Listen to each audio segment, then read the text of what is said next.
So, welcome to today, and we're talking about language and translation when it comes to change and all this amazing reimagining that's happening. And I think we have a few questions. It's just Rob and I today, but that's all good. We're going to dig in on this. And I think for me personally, language has always been just such an important thing. Language can be a huge barrier. It can also be a huge change agent. And for me, I find that really when we talk about communities of faith and the community, it does feel like language and translation.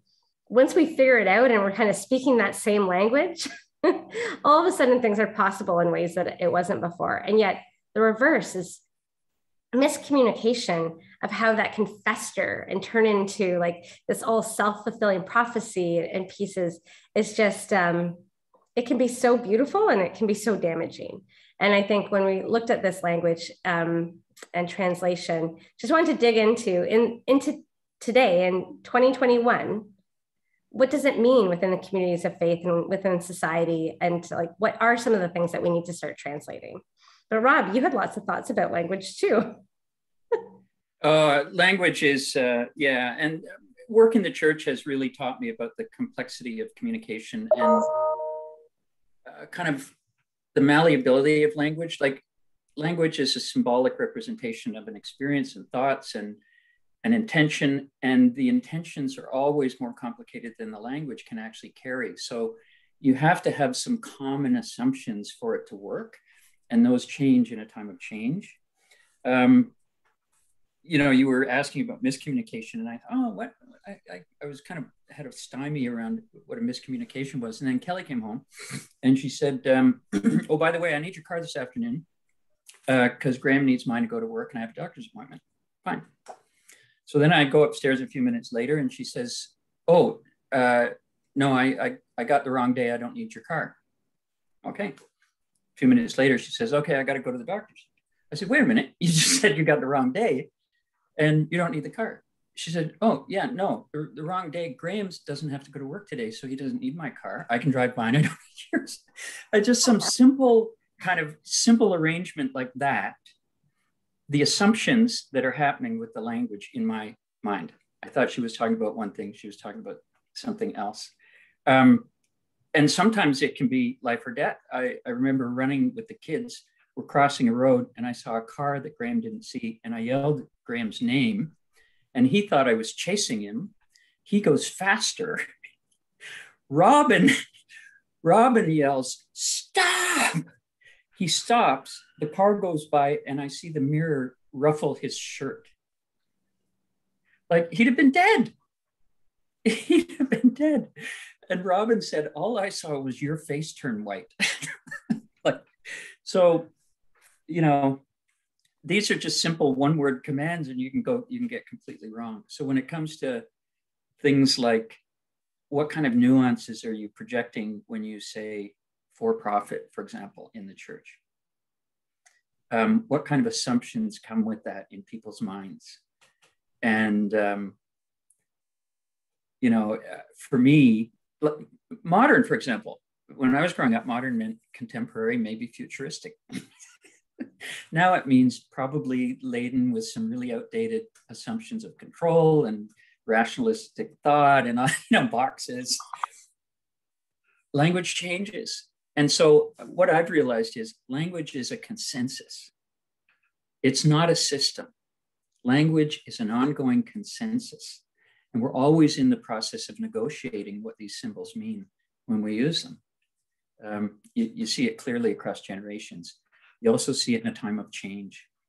When people in a new territory, they're using different language.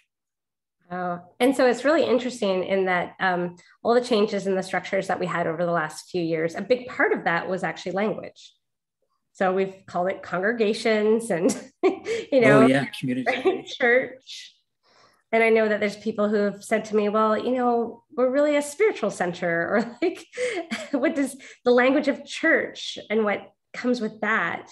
And so this idea of community of faith and how that opens up what we can start imagining and how literally that changing the word church or congregation to community of faith, how that gives us more freedom in our imagination. Like that's kind of, it's an interesting thing that when you do change work and then this big structure change, that language was so pivotal. And then the common understanding, like you said, it's the consensus of what does community of faith mean? Well, is that what a community of faith is? How about this? And I think what's really exciting right now is we're just seeing all new expressions of communities of faith and what that can mean. I know another language that I sometimes get in trouble over is a lot of people say the word social entrepreneur. And I start arguing, well, there's no such thing as a social entrepreneur, because the only reason someone would do something that is social is because they're spiritual entrepreneurs. They have this other deeper call or something that is like deep within them that's telling them they have to do this. And they wouldn't keep on doing it. It's too hard without being a spiritual entrepreneur. So I guess I threw some other language at you. Maybe I'm sure you want to dig into all of it. Yeah, no, for sure. Well, what comes to mind as you're talking is, we've got to ask questions like, what is the language hiding? And what is the language revealing? And so, you just gave a great example. The word social entrepreneur is hiding the spirituality, the spiritual aspect of the entrepreneurial quest, which we've come in contact and is so clear to us in working with what others might call social entrepreneurs or social entrepreneurs, but it's hiding that. So spiritual entrepreneur lifts up that spiritual context. The word church, when we talk about new forms of ministry and people say, well, what does that have to do with church? It's hiding the fact that church has somehow come to mean a building and pews and something that happens on Sunday morning. I mean, that's not what it was at its inception. And that was certainly not the only expression of it. And probably what we're discerning is not the end form either, or the only form. So then what are we not saying? What are we not seeing when we say the word church, where community of faith might reveal, open up the view to see more in terms of, it's a gathering of people embodying the spirit of the risen Christ. Happens all kinds of different ways. A couple of weeks ago, we talked about innovation, and that was when we really dug into that. And I think translation really came out with innovation and what it means to different people and how contextual it can be. And so what I found interesting in that is that a lot of times when we speak with rural congregations or communities of faith, they're like, well, we're not innovative. This is just how we act, right? So it was like innovation, which is completely, even though I would say often it is, the rural communities of faith have like lived into being innovative for so long that they don't even see it as innovation anymore. So the word innovation is interesting to me because the other really exciting word that everyone talks about right now is social innovation. So that's been popular for, at least 5 years, if not longer at this point in time. And so social innovation, it really seems inaccessible for people within communities of faith. They're like, I'm not a social innovator. I'm not social innovation. And so the interesting thing is that when I've looked at social innovations, they're exactly the same as community outreach. So it's been really interesting that social innovation is an inaccessible word for communities of faith. And yet community outreach is like not exciting to people who are excited about social innovation. It's like, but they're exactly the same thing. And so it's starting to make me think in our language, especially around community outreach and pastoral care and some of the language that we're used to within communities of faith, is like, who is our audience? Who are we speaking to? Like, is this all of a sudden actually our insider language? And so if we're actually trying to be prophetic, like who is our audience? What kind of language should we be using? I'm kind of asking a rhetorical question, but I'm sure you're going to dig in somewhere there. Well, yeah, like I think of it around the words charitable and for profit, that I spoke of earlier. So when people say for profit in the church, it's very easy for us to bring forward an analysis of the problems of unqualified growth economies, right? And what that does in the globalization and climate and all of that. It's harder for us to use that same critique on the word charitable. Whereas charity and the charitable structures that we have were really coming out of Elizabeth I. They were empire building structures to ensure that the aristocracy and the wealthy remained on top, and trickle-down economics to the poor that made it sound like not only were we rich and blessed, but we were charitable and good, but it actually sustained these hierarchical. So, why would we prefer charitable over for-profit when it not only has some of the same problems of unqualified growth economy, but it hides it?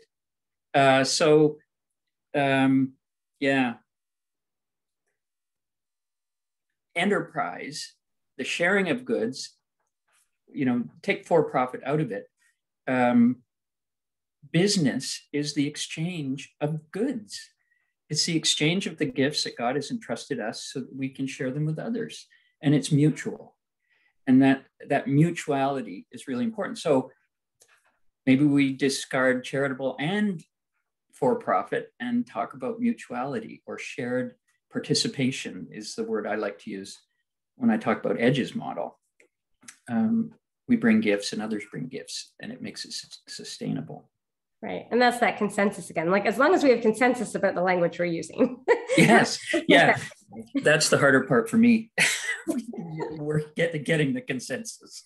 I can pick up the new. And yet it is making space for that, right? So I think really what is so life-giving is when you are heard, right? Like, I think when we're mutually heard. And so we've been talking about language being kind of more of a barrier and the challenges around it, but I really would love to kind of end us with like the joy of being heard and the joy of listening and the joy of the relationship of the mutuality that is possible when you actually think about who you're speaking with and try and like figure out how we have consensus in how we speak. And I think a great example was in Hopeful Economics Unconference last year when Angela at the Cooperative Housing Federation of Toronto, she actually was in a fishbowl with Ontario Trillium Foundation and with United Property Resource Corporation. And they were kind of talking about, what's the role of church with Hopeful Economics and like spitballing that. And I remember Angela had like an epiphany during the conversation of, wow, like we should obviously be working together. Like we actually have commonalities. We care about the same things. And once we were able to start sharing language and see how there was linkages, how much more was possible.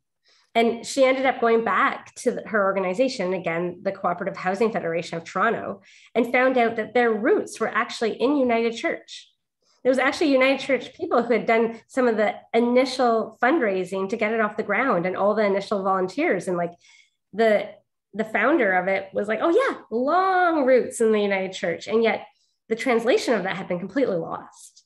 In fact, this new person, Angela, who's working there, like had never even heard that story. And yet once the translation had happened, what was then possible? And so I find this is really exciting for me in community roundtables and starting these conversations, especially because when these conversations happen and we can translate, we've seen 75% of Embracing the Spirit ideas are actually from community, with community. And so I don't know, I guess I want to kind of end up with this last question is like, what might be possible if we could translate better? What would it look like as being translators and looking at that as part of our role as community of faith? Yeah, well, my first response is the church would be much more hopeful than it appears to be right now, because they would have the language to articulate what we see emerging at the grassroots level. And it is, if it somehow the word church doesn't connect you with it, you don't see it. And if I think that's what we try to do in helping these spiritual entrepreneurs be seen and heard, is to build that bridging language so that not only can they feel seen and heard, but the church can see and hear the hope that is really emerging right now, what God is up to. And it's amazing, like 600, 700 Embracing the Spirit projects, all of which are making an impact in their communities and showing us new ways to be a Christian community. Wow, I love the metaphor of the bridge on that. And I just think, well, maybe that is our role, right? Being those bridges. And I think, like, how do you actually get to the place that you want to be, right? It is that bridge. And so maybe language and translation and keeping that at the forefront is actually part of our job as people of faith.